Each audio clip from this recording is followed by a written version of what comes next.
Olá, meus amigos, que Deus abençoe a todos em nome do Senhor Jesus Cristo. Ele abençoe com a paz. A paz celestial seja com todos.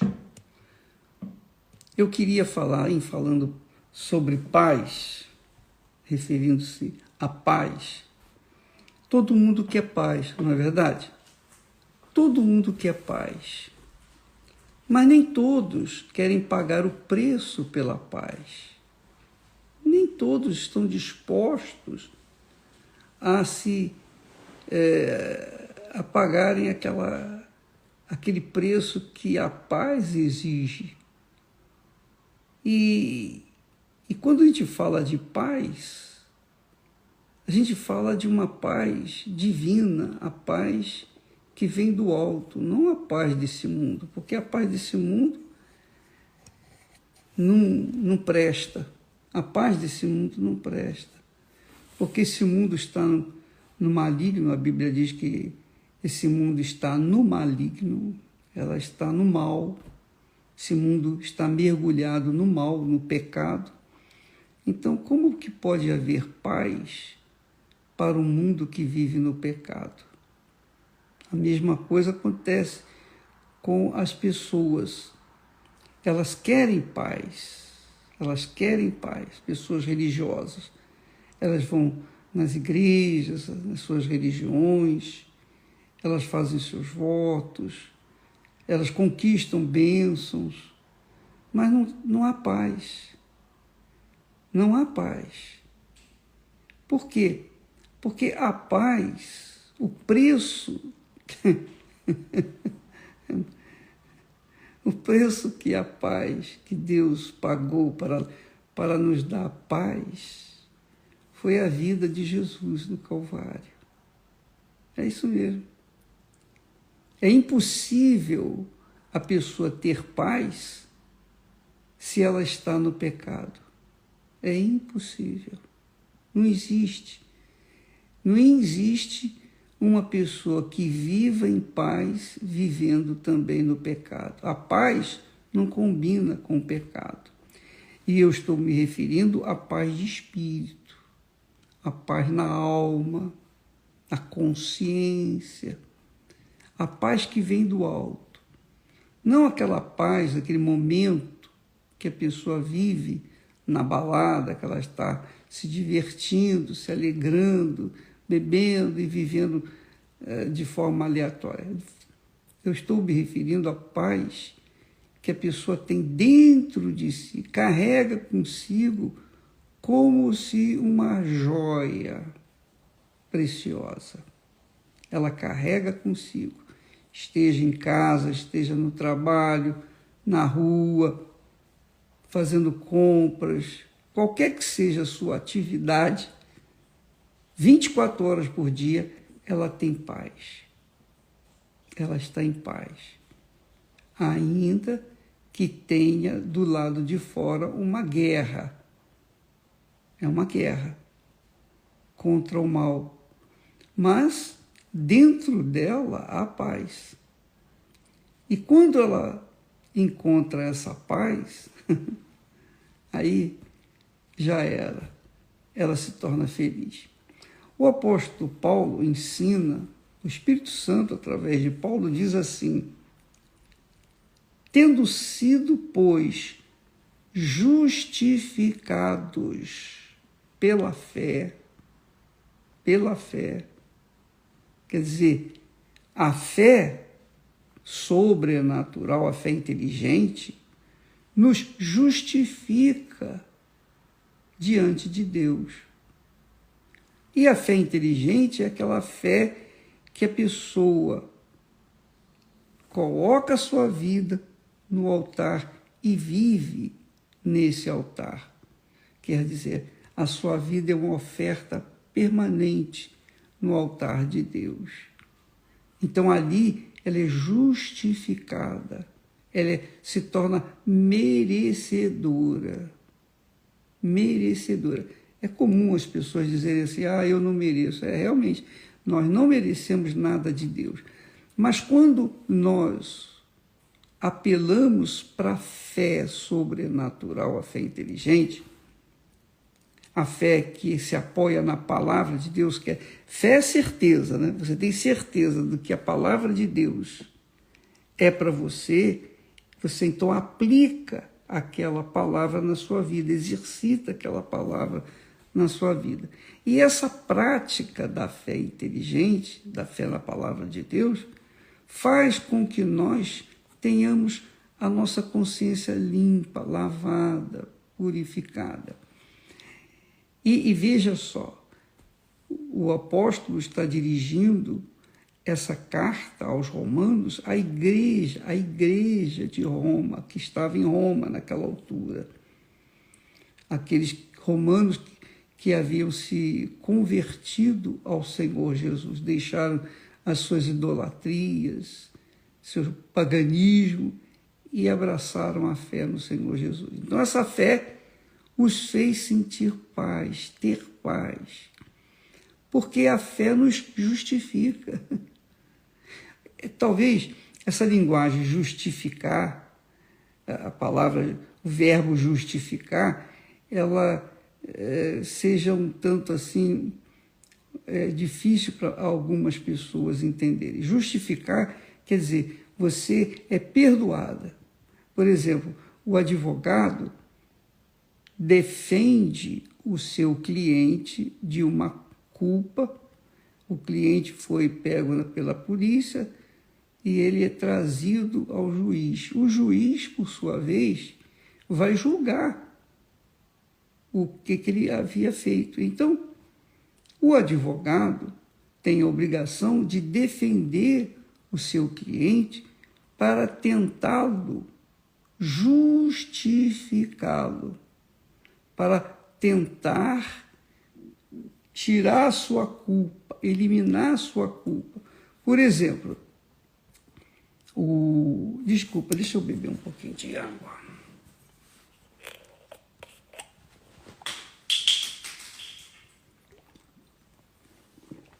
Olha só, o sujeito cometeu um crime e então ele é levado perante o juiz. Mas em que circunstâncias ele cometeu aquele crime? Em que circunstâncias? É isso que o advogado vai trabalhar. Ele vai trabalhar nas circunstâncias em que aquela pessoa cometeu o crime. Então, se o crime foi previamente planejado, então o advogado que defende o cliente, ele fica sem substância para poder defendê-lo, porque ele premeditou o pecado, que é a iniquidade, né? A iniquidade é isso, a pessoa premedita o pecado, ela dá vazão, ela dá vida àquela ideia que ela projeta. Isso é iniquidade, que é pior até de que pecado. Mas o advogado, então, ele fica sem substância para poder defender o seu cliente, porque o promotor, que é o acusador, ele diz, não, ele planejou a morte desse homem, está aqui provado, tenho provas aqui. Então, as provas incontestáveis mostram que aquela criminoso, que o cliente daquele advogado, ele realmente merece ser condenado. Agora, se o crime foi cometido num ato de raiva, de ira, de repente amassou o carro na rua e o outro saiu, deu um tiro no outro, houve briga e um matou o outro. Então, o julgamento do cliente, daquele criminoso, embora tenha sido um crime, o julgamento tem outro parâmetro, tem outra linha de ação para defendê-lo. Então, o advogado vai dizer, olha, senhor juiz, meritíssimo, o que acontece é o seguinte, o senhor sabe que num ato de ira a pessoa aquilo que não deveria fazer. Ela fica com raiva, as suas emoções são muito fortes e ela toma uma decisão, né? E ele vai tentar defender o seu cliente usando aquele argumento. Foi autodefesa. Aí o juiz vai considerar as provas a favor e contra com o cliente dele, do advogado, e vai julgar. Ora, é bem interessante você entender essa parte. A mesma coisa, a outra pessoa matou a sua mulher ou matou o seu marido. Por que matou o marido? Qual foi a razão de tê-lo matado?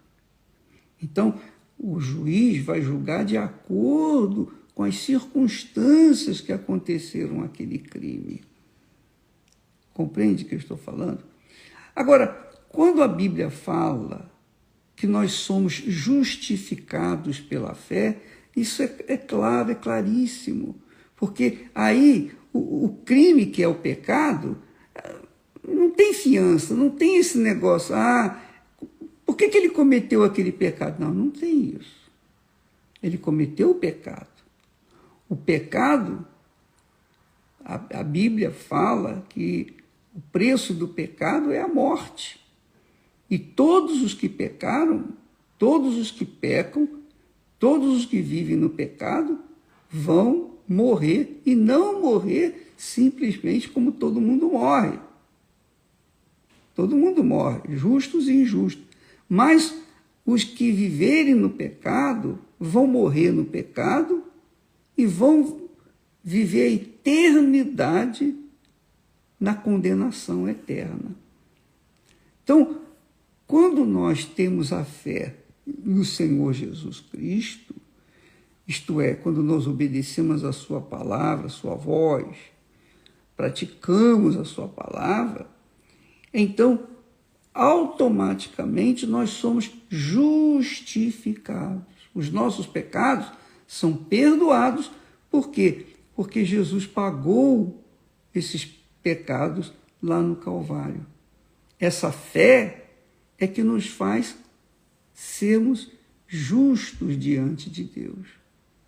Ninguém é justo pura e simplesmente porque faz caridade, porque é bonzinho, porque não faz mal a ninguém. Não. A justiça divina só se aplica, quer dizer, o que é justificado, a justiça que Deus justifica, é somente para aqueles que realmente têm a sua fé aplicada, exercitada no Senhor Jesus Cristo. Então, Paulo fala aqui em Romanos capítulo 5, isso é muito... Eu gosto muito desses textos, especialmente aqui de Romanos 5, porque, por exemplo, eu vou falar da minha pessoa. Quando eu encontrei com Jesus, antes eu não tinha... eu achava que eu não era pecador. Ele morreu pelos meus pecados, mas que pecados eu cometi? Eu não mato, eu não roubo, eu não estava roubando, não estava matando. Mentira? Eu falava umas mentirinhas, claro. Incrédulo. Engano? Eu enganava também, mas eu nem considerava isso. Eu pensava que pecado era só matar, roubar, adulterar, enfim, coisa dessa natureza. Como muita gente pensa que pecado são só aqueles pecados grosseiros. Não, eu achava que eu não tinha pecado. Então eu aceitava Jesus, mas não mudava a minha vida. A minha consciência sempre me acusava, de forma que eu tinha medo de morrer e ir para o inferno. Quer dizer, quando a nossa consciência não está limpa, lavada no sangue de Jesus, então ela nos acusa dos nossos pecados. Mas eu não achava que tinha pecado. Mas a minha consciência provava que eu tinha pecado porque não me deixava em paz. Se eu morresse naquela altura, eu ia para o inferno. Então, eu quero que você entenda bem o que significa a palavra justificados.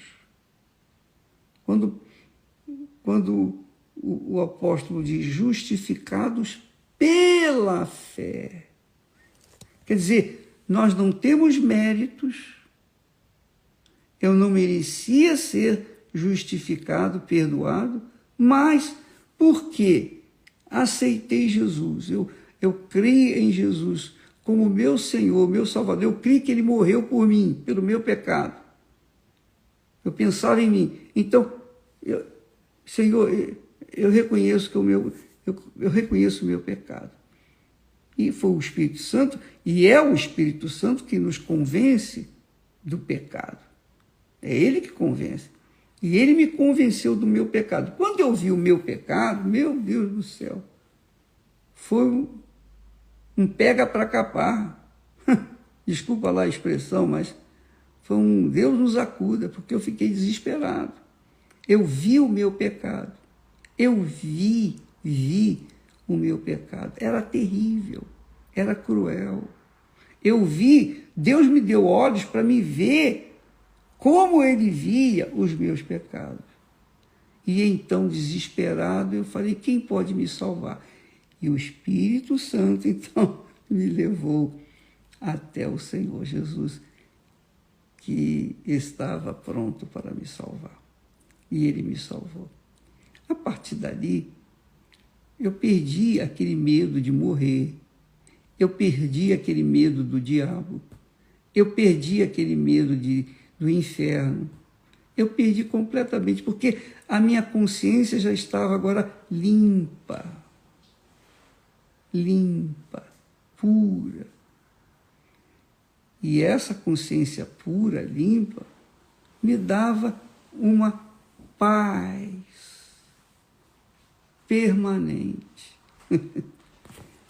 E eu gostaria que você tivesse essa paz. Com licença. Eu gostaria muito que você tivesse essa paz, para que você pudesse avaliar as palavras de Deus. Então, justificados, pois, pela fé. Justificados pela fé. Eu não sou justificado pela graça de Deus, não.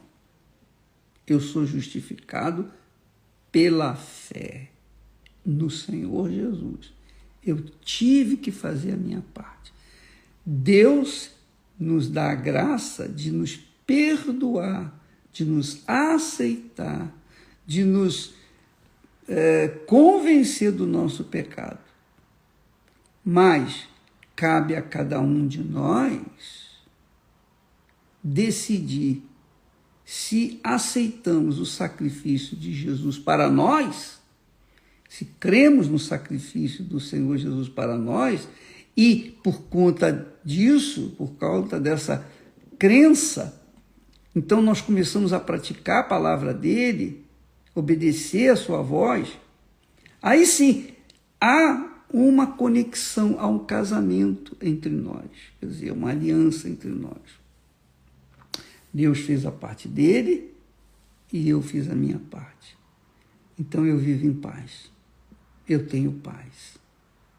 Ainda que do lado de fora haja sempre guerra. Então, você verifica que essa fé que o apóstolo Paulo fala aqui, que nos traz a paz, se ela não estiver dentro de você, você não vai ter paz. E eu falo paz na consciência.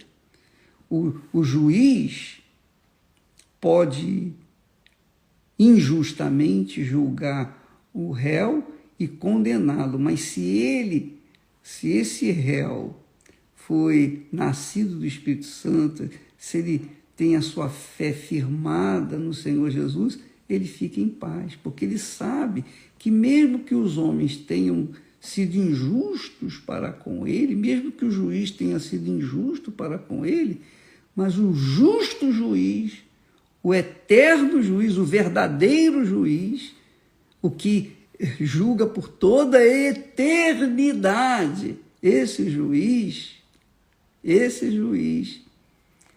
me absolveu. Então não importam as perseguições, as injustiças, as difamações, o ódio, enfim, não importa coisíssima nenhuma. Se a nossa consciência está em paz com Deus, então nós estamos na fé e essa fé nos dá paz automaticamente. Eu quero falar para vocês uma coisa.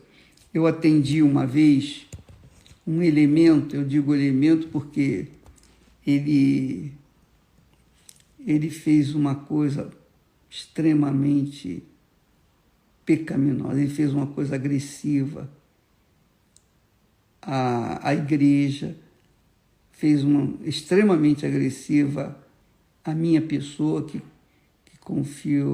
confiava nele, eu confiava nele. Ele fez uma coisa extremamente agressiva a si próprio, a família dele, a mulher dele. E ele chegou para mim e disse assim: "Ô bispo, eu errei", porque ele foi pego. A própria mulher pegou ele em flagrante. Ele disse: "Bispo, eu errei, eu cometi pecado sim". Aí eu perguntei a ele: "Vem cá, ô fulano, você está confessando tudo? É tudo que você fez? Confessa aí, fala tudo. Porque se você deixar um mínimo de pecado escondido, sem confessar, meu caro, a sua consciência não vai te deixar em paz. Você não vai ter paz". E ele disse: "Não, estou confessando tudo". Só que, depois dele ter confessado uma partezinha dos seus graves pecados, ele continuava tenso, nervoso, o semblante caído. Ele ficava inquieto, os olhos dele estampavam uma tristeza imensa, porque ele havia perdido a paz, mesmo confessando parte dos seus pecados. Então, é assim, se a gente confessa os pecados, Deus é fiel e justo para nos perdoar. Mas a confissão não pode ser apenas pela metade, nem 90% apenas. Tem que ser 100%. Então, quando há pecado, enquanto houver pecado, não haverá paz. Não haverá paz. Escute o que eu estou falando.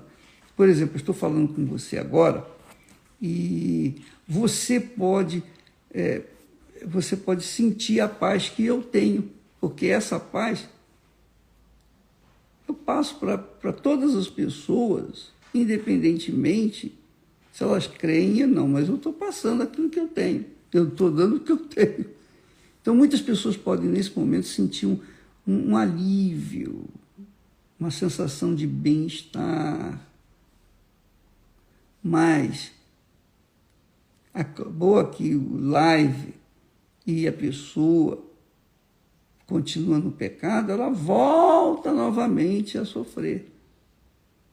Ela volta novamente a ser acusada. Aquela culpa fica martelando na cabeça dela.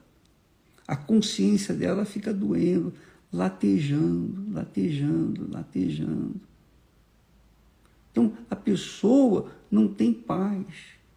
O marido, quando trai a mulher, que vai deitar com ela aquela noite, enfim, ele não falou nada para ela, então ele se sente assim culpado. Toda vez que ele a vê ele se sente culpado. A mulher que trai o marido também. Toda vez que ela o vê, ela se sente culpada. A culpa é um estado permanente. Por quê? Porque ela não foi expurgada, ela não foi expiada. E quando nós confessamos Jesus como nosso Senhor, nosso Salvador, confessamos os nossos pecados, vivemos em, digamos assim, em santa harmonia com Deus, com a consciência limpa, não temos nada que nos acuse. Eu não tenho nada que me acuse, absolutamente nada. O diabo não pode prevalecer sobre mim porque ele não tem o que me acusar. Porque os meus pecados foram, são e sempre serão lavados no sangue do meu Senhor Jesus, desde que eu apresente uma fé sólida no Senhor Jesus Cristo. Então, essa fé sólida, que pratica, que obedece a palavra de Deus, é que nos justifica diante de Deus, que nos justifica. E se nós somos justificados diante de Deus, se o próprio Deus nos justifica, quem será ou quem ousará usar de acusação contra nós? Entendeu, minha amiga? Nós vamos falar mais a esse respeito, mas eu queria, nessa semana, dividir com vocês aqui Romanos capítulo 5, a partir do versículo 1. Mas nós vamos ler, meditar, enfim, destrinchar o que nós podemos, porque aqui fala da fé que nos dá paz, mas também fala da fé que nos traz tribulações. Nós vamos falar sobre isso durante essa semana. Tá? Deus abençoe, em nome do Senhor Jesus. Amém.